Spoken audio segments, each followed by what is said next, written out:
Hundreds of people filled the Capitol this afternoon to debate a bill that would clarify how gender identity issues are handled in custody cases. HB 1312 addresses several transgender protections, and that includes adding dead naming and misgendering as acts of coercive control that judges may consider in a custody decision. Some of those fighting the bill say it oversteps parental rights. They're calling for a major overhaul. 9 News reporter Judiciary is with us. Jaleesa, it sounds like some of the changes are already being made. Yeah, Kim and Tom, the Senate Judiciary Committee is taking up this bill right beside me right now. They say 600 people have signed up to testify and talk about this bill. But before they could hear any of that public testimony, some of the bill sponsors introduced a few amendments. Those changes include removing what is probably the most contested portion of this bill, the section that would add dead naming and misgendering as a form of coercive control of judges in custody cases to consider. While those against this bill are pleased with the changes, they fear they can be added back later out of public view.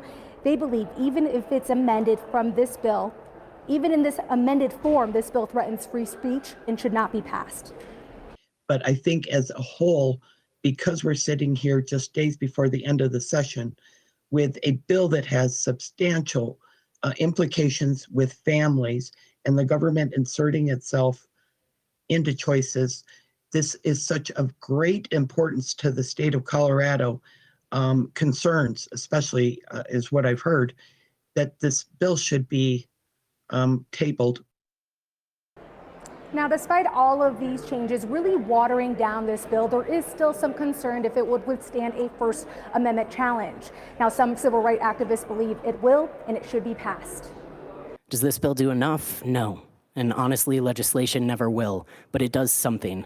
It gives trans folks harmed across the state more access to legal protections than we have today. And in a time where our literal existence is being questioned, our history being erased, the legality of our bodies and our autonomy is being decided by people who do not believe we have a right to live, we need our elected officials and our community organizations to step up and do something.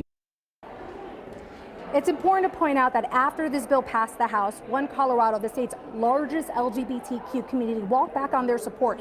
They said they had some concerns that the bill as it stood would have some unintended consequences.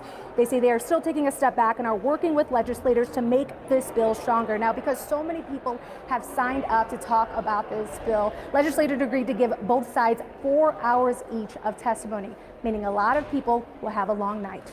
Reporting live at the Capitol, Jaleesa Rosari, 9 News. Thanks, Jaleesa.